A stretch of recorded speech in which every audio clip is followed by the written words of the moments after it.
i-share ko sa inyo ngayon ng lutong Ilocano. So, ang unang tip or ang unang tutorial na ibibigay ko sa inyo is kung paano magluto ng Ilocano pakbet. So, just wait me. So, mga kabady, i-share ko sa inyo ang pagluluto ng native Ilocano pakbet. So, ito po yung mga ingredients ng ating pakbet. So, kailangan po natin ng luya. So, luya. Meron din tayong sibuyas, bawang, at syempre di mawawala ang kamatis. So meron tayong pansahog ng chicken. Yan, chicken slice.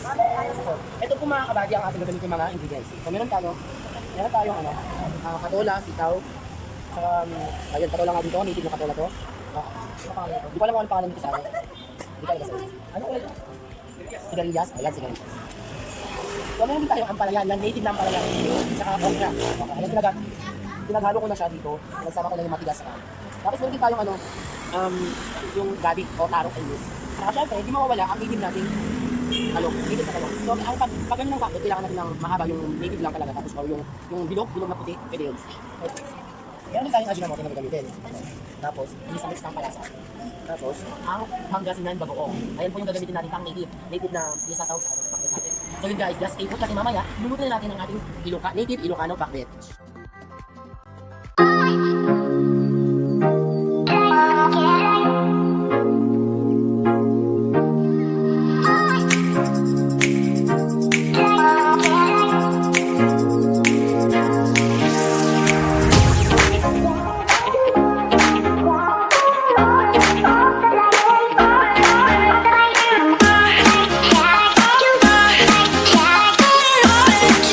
Yan mga kabady, special po tayo ngayon, Sabado. So magluluto tayo ng native Ilocano pakbet, sinigang. Siyempre meron tayong dinakdakan, Ilocano dinakdakan na mamaya i-share natin. Tapos sinigang, tapos meron tayong adobo pork. So ayun, guys, puntahan natin yung kusina natin. Puntahan natin yung kusina. So ayan nga mga kabady, dito na tayo sa aming kusina. Yan, malawak na kusina. Diyan po ako nagluluto, yung mga vlog ko nung nakaraan dyan po. So nakita nyo guys, ito yung sinigang ko na sinasabi. So, nagpakulo na dati ako pinalambot ko na dati yung karne, manok, ay karne ng baboy, sita, ay yung taro na gabi. Kasi para malambot-lambot na siya. Ayan, kumukulo na siya guys, nakikita nyo naman. Kapitan natin para ayan. Buwan ko na yung yung pagkain. Sa kanya. Tapos na naman yung adobo ayan. So pinagsabay ko na dati yung adobo. So alam niyo naman, yung adobo, pinakita ko na sa inyo sa unang vlog ko, di ba, kung paano magluto ng adobo. So lulutuin na lang natin siya hanggang sa maging malambot. So guys, ang mga sahog ng ating sinigang sa Ilocano. Bago yan guys. So, kailangan natin ng talong. So, ang talong natin Tagalog po, mahaba. So, hindi siya native. Para Tapos, labanos. Labanos yun. So, karamihan naman natin ginagamit yan din. So, chop na natin ng labanos. So, kailangan guys, natin ngayon mag-slice. Tapos, konting sitaw namin na natin. Pwede natin ilagay dito kasi mga gulay naman yun. So, pwede natin guys, bigyan ko kayo ng clue or tip. Kung wala kayong mga leafy vegetable, pwede yung gumamit or magdagdag ng mga gulay na meron tayo dyan. Kung wala kayong leafy pwede yun. Ito, kagaya nito, plenty. So, kumuha ako dun sa sa pakbet ingredients natin ng konti-konti para. Kasi nakalimutan namin yung kangkong so ayan po yung substitute niya para just in case. At least mag-usigan natin, malasat kasi yung mga ilang dating mga vegetable. So yun guys, update natin yung adobo natin. Medyo labito na. So, ang hirap kasi mag-isa. So yun po guys yung adobo natin mga kabady. Tingnan ko yung panandok. Hindi ko makita, makakikilap ako. Ayan. Adobo. So ang pagluto ng adobo guys, hindi namin siya ginisa. Kasi Ilocano tayo ngayon, Ilocano pride tayo ngayon. So ang adobo kasi natin, hindi natin nilagyan ng hindi natin ginisa. Sa amin kasi, ito namin. Ito kasi yung pinapano namin. Lagyan ko lang siya ng mag-green. Antayin natin siya mag-green. Mas mag-green yung mantika. Pwede nyo pong lagyan guys para makita natin natin.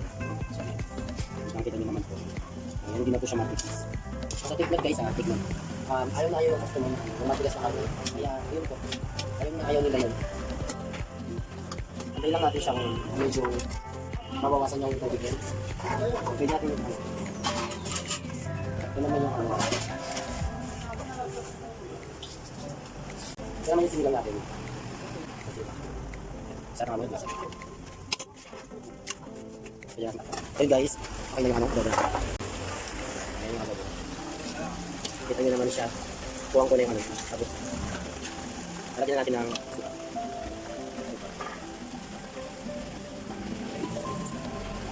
Ano lang pag-ilang suka? Napatagal lang ng ano.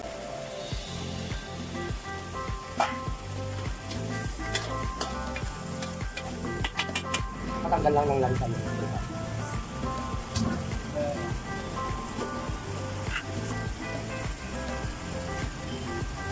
So habang naglagay tayo ng suka, alam natin takpan para yung amoy ng lansa umalis. So yan guys, medyo okay na ito.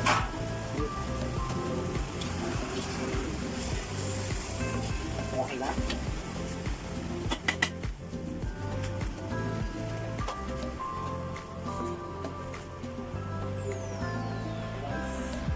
Guys, namin dalawa. Guys, tignan nyo. So yun guys, ito na. Pinakahihintay natin. I-share ko na sa inyo kung paano magluto ng native Ilocano pakbet. So, nakikita nyo yung naka-alish na po dati yung ano natin. So, una, lalagyan na natin ng mantika, syempre. Lalagyan na natin ng mantika.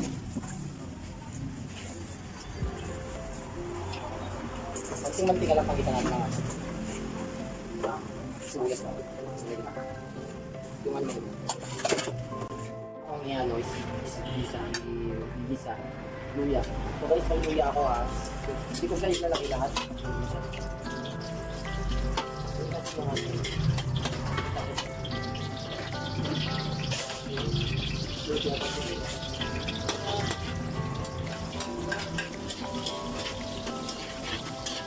Ano lang natin.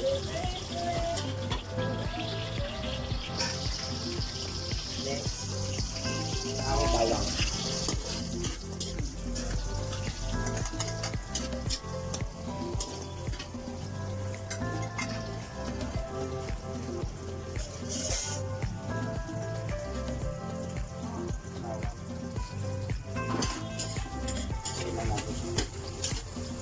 Habang natin yan.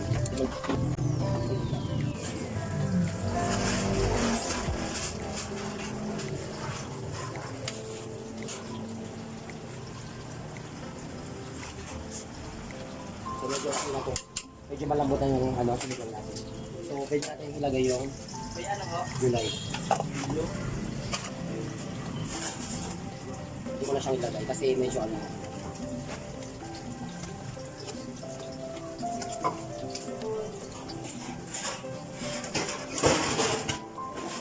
Next, yung paminta. So guys, hindi ko siya nilagay kagad yung paminta kasi kailangan dapat pakulan mo siya para hindi siya aking paminta.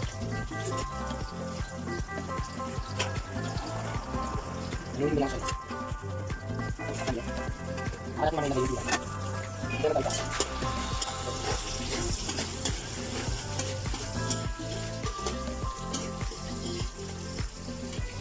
Lagyan natin yung tawid.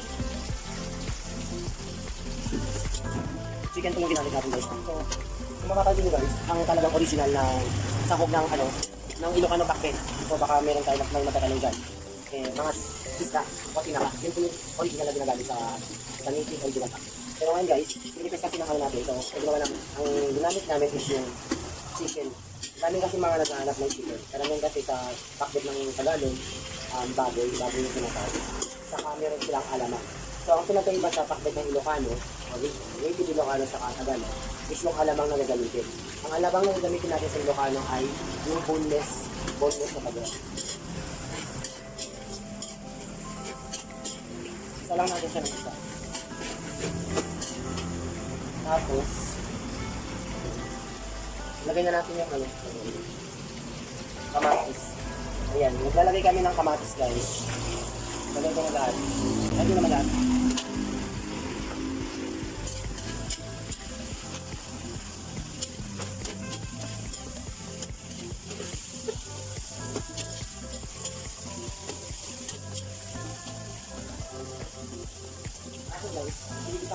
Yan ano yung ito. Bagoong para maamoy siya. Pagkatip yung ano lasa. Para hindi siya nabahan.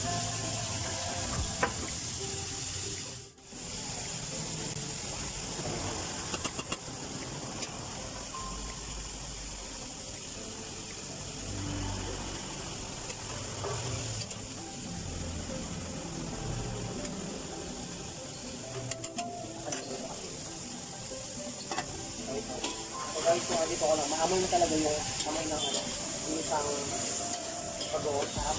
Sarap amoy yan. Yan. Okay, ilagay na natin yung mga gulay natin. Mga gulay natin. Okay na. Itapin nyo natin pasabay-sabay ito. Ilagay lang natin. Pinansin lang namin ito. Ayong talong. Hindi ka naman ginamit tayo. Pwede rin gumamit ng bilog. Yung puti. Pati yung puti. So, takpan natin. Huwag muna natin guys sa mga katungkol. Wow. Hindi na natin ng sinigang mix. Yung nila guys, Isang sinigang mix. dalawang kanin ang nila. Tip. Ano natin? Sabo yung ginamit ko kasi lang. Kulang sa akin. Ito kasi makuha yung asin sa yung lasa. Lasa na gusto. Kailangan ka dalawang kanin, tandaan nyo. Super, tuwa na. So, pakuloy lang natin yung guys. Then, tignan natin yung ano. Salak. So, yun na guys.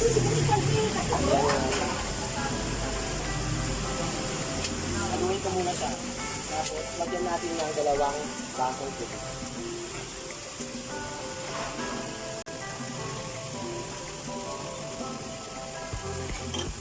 Lagyan natin ng ating bisalit. Hindi yun, hindi napicturean. Tapos, ating ano, agmano. Hindi lang. Tara. Tapos saluin ng konti. Ano ba guys? Tara. Sarap na. Sarap na. May pa lang. Kinuha na ito guys. So next, pwede na natin apan. Tapos sunod na natin tanggalin ito. Kasi kumukulang na siya, tanggalin na natin yan. So dahil na tayo sa dalawang ulang.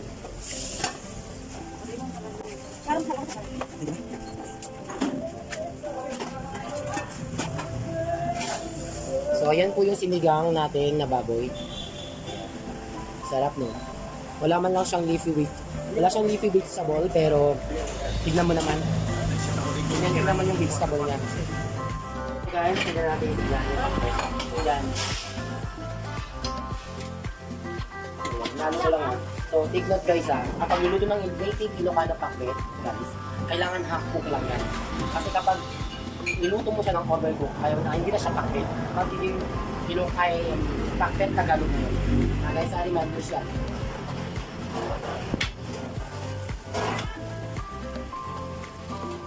Isang ano pa kayo. Konti na lang sa niluto na. Niluto na yan mamaya. So yun guys, okay na yung pakbet natin. Ako ko lang siya guys, take note out.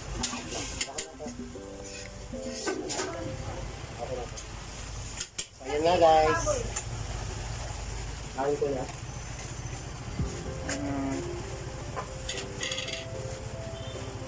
Dalawang rice tip. Yan, native pakbet. Yan yung half cook na half cook yan guys. Half cook na half cook. Yan ang half cook, sarap. So guys, next naman natin lulutuin yung ginataang sitaw, gulay na kalabasa at sitaw. Ayun po yung sahog natin guys. Crabs po yung sahog natin.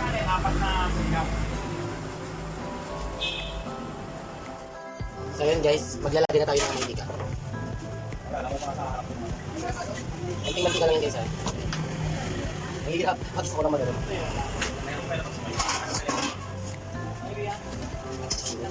Yung nilagay ko na yung sibuyas sa kabalo.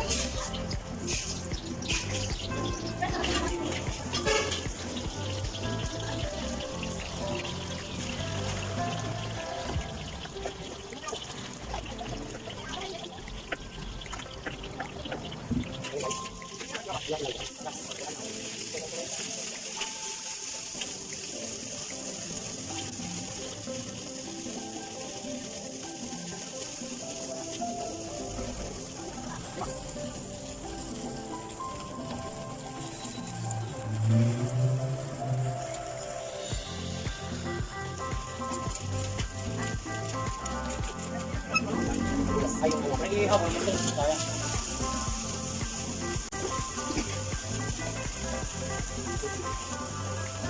Nagawa ko sa mga sige guys, para sa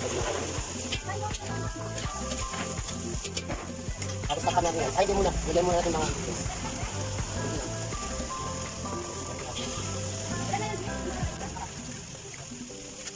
Siyempre di mawala ating linis sa mix. Ang gunting.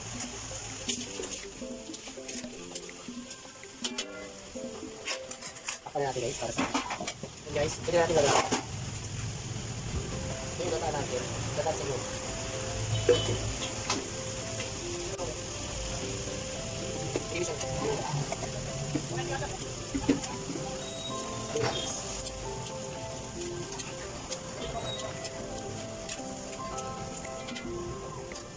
Diba kasi guys, nilalagyan ko siya ng konti ng sukal para yung lasa niya. Sarap.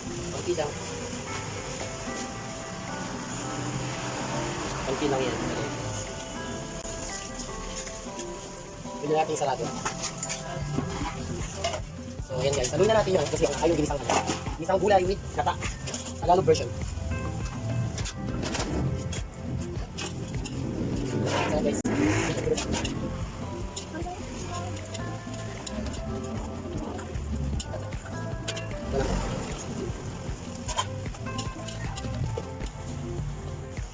So yan, isang gulay.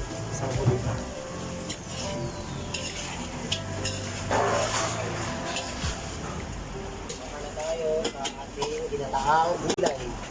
Kalabas. Ginataang gulay. Sitaw kalabasa na may crabs. So yun guys, panglimang putahin natin guys, i-prepare lang natin fried chicken.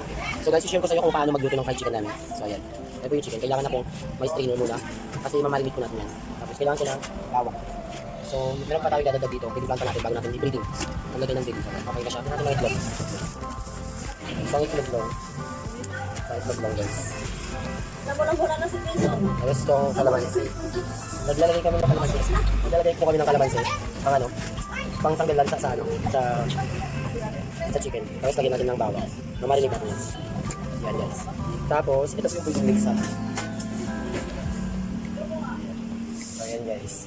Mag-breeding na tayo guys. Kabady, nakapag-ugas na ako. Turo ko ngayon yung pagkukut ko ng chicken joy. So ayan, ready na tayo sa chicken joy natin. Okay na yan. Haluan na natin. So malinis po yung kamay ko kabady ha. Naghugas po ako. So lagyan natin sa breeding mix. Kailangan natin i-coat.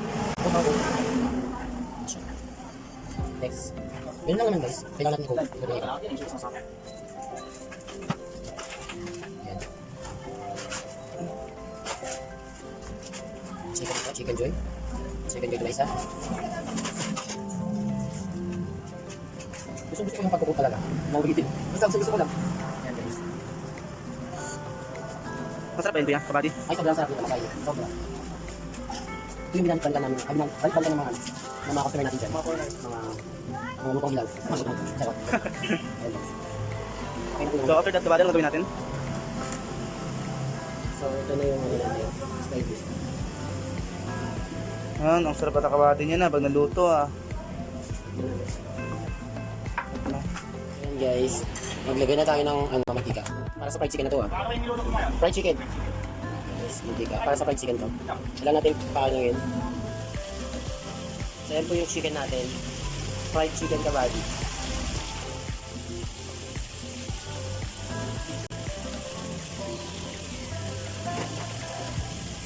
Tapos yung sabaw. Gagawin natin kriso. Kriso natin ngayon. Ayan guys, ito na yung fried chicken natin. Brownish na siya. Ayan guys, malaki. Kanina compare mo sa breeding natin kanina. Medyo lang siya. Medyo maliit nila. Well, extreme po yung niya, yung size na mga kabady yan. So, ang nato, ating patanggal natin na lang. Ang limang natin. Ayan guys. Ayan ito yung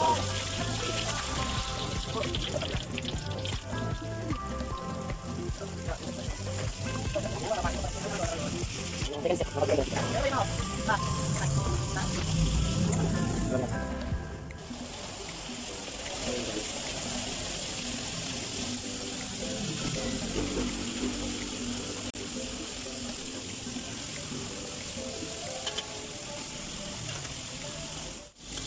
Yan.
So yun guys, tapos na po natin naluto yung 6 nating putahe. Recap po natin, pansit, adobong baboy, ginisang kalabasa, sitaw na may ginataan. Tapos ginataang kalabasa, sitaw na may crabs. Meron din tayo, yung highlight po natin ngayong umaga, yung ating putahe is yung native Ilocano pakbet, sinigang na baboy, tsaka yung fried chicken. So guys, ayan po yung 6 nating putahe ngayon. So for the part 2, antabayan po natin yung pagluluto nating dinakdakan. I-share ko din po sa inyo yung recipe namin, yung pinakamasarap at pinakaano namin recipe, yung dinakdakan, Ilocano version. So yun guys, saka yung crispy pata pala, shout out po sa na-border po kayo ngayon. Yung crispy head ng baboy. Kasi meron pong order kanina. So lulutuin po namin mayang-maya kasi kukunin nila alas 6 ba yun na, alas 5. 5 po nila kukunin yung head, crispy head ng baboy. So guys, just stay tuned kasi mamaya magluto tayo ng dinakdakan tsaka yung special naming Ilocano na papaitan.